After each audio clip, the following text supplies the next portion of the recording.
Xo'p do'stlar, sizlar bilan zamonlar mavzusini oxirgi darslaridan birini o'tamiz yana. Bu mavzularni oldingi darslarda qisqacha aytib o'tilgan. Ham bu masalan present continuous darsimizda o'tayotganimizda present continuousni kelasi zamonga aloqasini gapirgan edik yoki present simple'ni ham kelasi zamonga aloqasini gapirgandik. Hozir umumiy qilib bitta mana shu jadvalda ko'rib olamiz. Bu umumiy takrorlashingizga oson bo'lishligi uchun. Okay? Ingliz tilida kelasi zamon shakllari o'rtoqlar qaranglar. Bu yoqda ingliz tilida kelasi zamon, ya'ni hali qilmagan ishlaringizni aytishni umumiy to'rtta shakliga qarab o'tamiz. Bu birinchisi o'rtoqlar, bu oddiy zamon, ya'ni future simple hisoblanadi. Hozir kelasi oddiy zamon xullas. Bu tabiiy. E, Chunki zamonni o'zi kelasi oddiy zamon deb turibdi, demak, bu yoqda kelasi zamonni bildirish tabiiy. Lekin qaranglar. Future simple'ni, demak, kelasi zamonni qanaqa ifodalashligi bilan to be going to'ni farqi bor. Yoki present continuous ham kelasi zamonni bildiradi, lekin aynan future simple'dan farqi bor. Yoki present simple o'zining nomi bilan hozirgi oddiy zamon, lekin kelasi zamonda qanaqa ish harakat. Sizlar shu farqini bilib olishingiz kerak. Ya'ni taqqosa olsangiz muammosi yo'q. Endi qaranglar, birinchi zamonimizga future simple'ga qarasak, future simple'da shakli bizga ma'lum. Ya'ni will shall ishlatiladi, keyin fe'lni birinchi ishlatiladi. So'roq inkorda, demak, so'roqda oldinga chiqish kerak. Egadan oldinga will shall oldinga chiqadi. Not qo'llaniladi inkor shaklda. Buni bilamiz. Endi qaranglar, yana bu yoqda future simple agar kelasi zamonda ishlatilsa, ikkita ma'noda kelishi mumkin ekan. Asosiy ikkita ma'nosi qaranglar. Birinchisi nima ekan? Bashorat qilishda, ya'ni aynan biza future simple'da kelasi zamonda ishlatsak, bashorat gaplarimizda qanaqa bashorat, lekin bashorat qilishda ham farqi bor. Uzoq kelajakni bashorat qilish ko'proq tushundingiz. Masalan, mana misolga e'tibor bersanglar, biz Marsga sayohat qilamiz 20 yildan keyin deyapti. Hozir ham o'zi sayohat qilyapmiz u. Yoki biz Marsda yashaymiz 20 yildan keyin desangiz, bu uzoq kelajakdagi bashorat. Yokida 10 yildan keyin biz uchar mashinalarda yuramiz desa, bu ham bashorat. Tushundingizlar? Xullas, shunaqa hali bo'lmagan, prosta bashorat qilib. Hech qanaqa reja yo'q, bu yoqda hech qanaqa niyat yo'q. Tushundingizlar? Ikkinchisi, to'satdan qilingan qarorlar uchun ham present simple ishlatasizlar. To'satdan qaror qanaqa bo'ladi? Shunchaki man derazani ochaman deysiz. To'satdan ko'chaga chiqib kelay deysiz. Hech qanaqa reja bo'lmaydi. Prosta xayolingizga keladi. Yoki tuzni uzatib yubor deganda to'satdan qaror keladi. O'shanda I will pass the salt. Ikkinchi odam uzatishga qaror qiladi prosta. Uzataman deydi sizga. Bu yoqda niyat yoki nimadirlar yo'q. Misol uchun suv ichaman deb qolsangiz, I will drink some water. Reja hech narsa yo'q, tushundingizmi? Yoki men bu yoqda misolga e'tibor bersanglar, shunchaki sendvich tayyorlayman dedik. Tushundingiz-a? Ya'ni future simple ishlatilishi bashorat qilish ekan, bitta ma'nosi, ikkinchisi esa to'satdan siz qiladigan qarorlar uchun ishlatar ekansiz. Okay, keyingisi to be going to o'rtoqlar. Going to ni ishlatilishi bor bu yoqda. To be going to dan keyin demak verb one keladi bu yoqda. Mana e'tibor bersangiz, to be going to deganda aynan emizar shakli ishlatilyapti kelasi zamon uchun. Undan keyin going to ishlatildi va fe'lni birinchi shakli. Nima uchun ishlatamiz o'rtoqlar? Birinchisi, qilishga qaror qilingan niyatlar uchun. Mana bu niyat degan joyiga chizib qo'yasiz alohida. Ya'ni going to asosan niyatlar uchun. Masalan, I am going to go to London. Qarang, mana bu yerda going to, mana bu go, bu bormoq emas. Bu moqchi. Undan keyin go ishlatildi alohida yana, borish ma'nosida. Men Londonga bormoqchiman. Masalan, mashina sotib olmoqchiman desanglar, I am going to buy. Go o'rniga buy a car. Mashina sotib olmoqchiman. Niyat qilsangiz. Ko'proq bu niyat ma'nosini bildirar ekan, eslab qolinglar. Ikkinchisi qaranglar.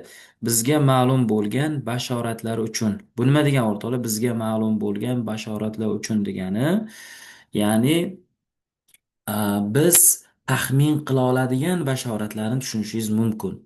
Yani vaziyatdan, holatdan kelib chiqib taxmin qila olsangiz, to be going to ni ishlatasiz. Masalan, deylik, o'rtoqlar, bu qanaqa bashorat bo'lishi mumkin? Bu, masalan, osmon qop-qora bulut yig'ildi osmonda bahor payti. Nima deysiz? Mana shundan kelib chiqibsiz. Sizni bashoratingiz nima bo'ladi? Siz aytasiz, it's going to rain this. It's going to rain. Ya'ni yomg'ir yog'moqchi deysiz. Chunki sizni bashoratingiz asoslanyaptida. Osmon qop-qorong'i bo'ldi, demak, a, bulutlar yig'ildi, yomg'ir yog'adi deysizda. Yoki bizda yana bir yoshlikda eslasanglar bashorat bor. Quyosh qip-qizil bo'lib botsa aytardik, ertaga issiq bo'lmoqchi, issiq bo'lsa kerak degan bashorat qilib qo'yardik, to'g'rimi? Yoki mana bu yerda qaranglar, qanaqa gap keldi. Buni vaziyatni tushuntiraman. She is going to cut the sunflowers.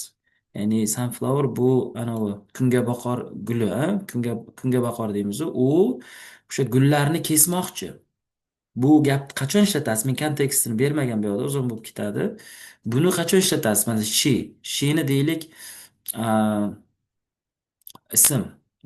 Misol uchun Dilbar. Dilbar o'sha nimani kesmoqchi, gullarni. Siz qayerdan buni bashorat qilasiz? Qo'lida qaychi bilan gulni yoniga yaqinlashayotgan bo'lsa, siz aytasiz, Dilbar is going to cut the flowers. Tushundingizmi? Bashorat. Bu yoqda bashorat. Yoki mana bu yoqda we are going to have a baby in 2 months. Endi buni tushundingizmi? Biz 2 oydan keyin o'sha babyli bo'lmoqchimiz. Buni bashorati aniq, chunki o'sha holatdan ko'rib turibsiz. Yoki kimnidir holatini ko'rsangiz, bu chaqaloqli bo'lmoqchi ekan deb bashorat qilishingiz mumkin. Ha? Yoki o'rtoqlar, masalan, men qo'limda Э, judayam katta quticha bilan to'g'ri yuraveryapman va oldimda ko'rayotganim yo'q. Tasavvur qilinglar. Qo'limda katta quti bor, oldimda ko'rayotganim yo'q va to'g'ri yurib ketyapman. Siz nima deb bashorat qilasiz meni holatimda? You are going to fall. Sen yiqilib ketishing mumkin deysiz. Yiqilmoqchisan, chunki oldimda katta chuqur bor, men ko'rmayapman, yurib ketyapman. Shunaqa vaziyatda siz bilib turib bashorat qilasiz.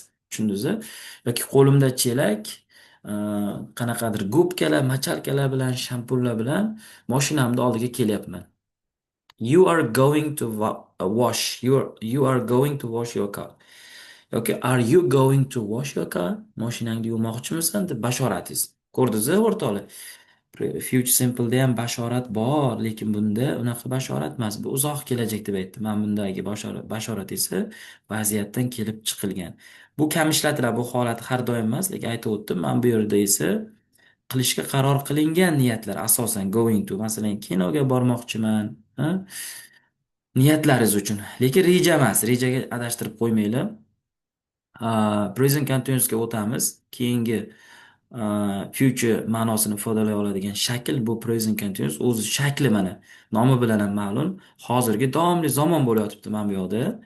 Lekin qayerdan farqlayman ustoz desangiz, present continuous masalan shunchaki aytilsa, masalan, I'm speaking desa, bu present continuous. Shunchaki men gapiryapman sizlarga.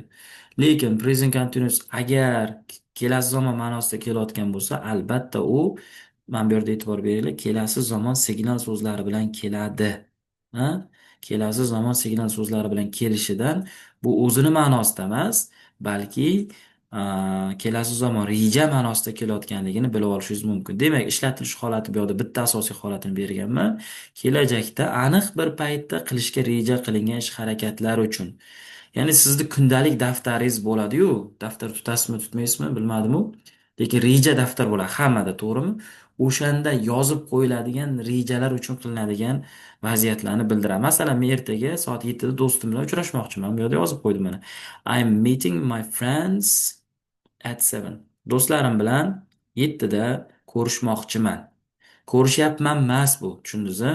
Bu ertaga degan ma'no, kelajak ma'nosida bildiradi. Yoki ertaga kutubxonaga bormoqchisiz. I'm going to um, I'm going to the library tomorrow. Ertaga kinoga bormoqchiman. Lekin mana bu yerda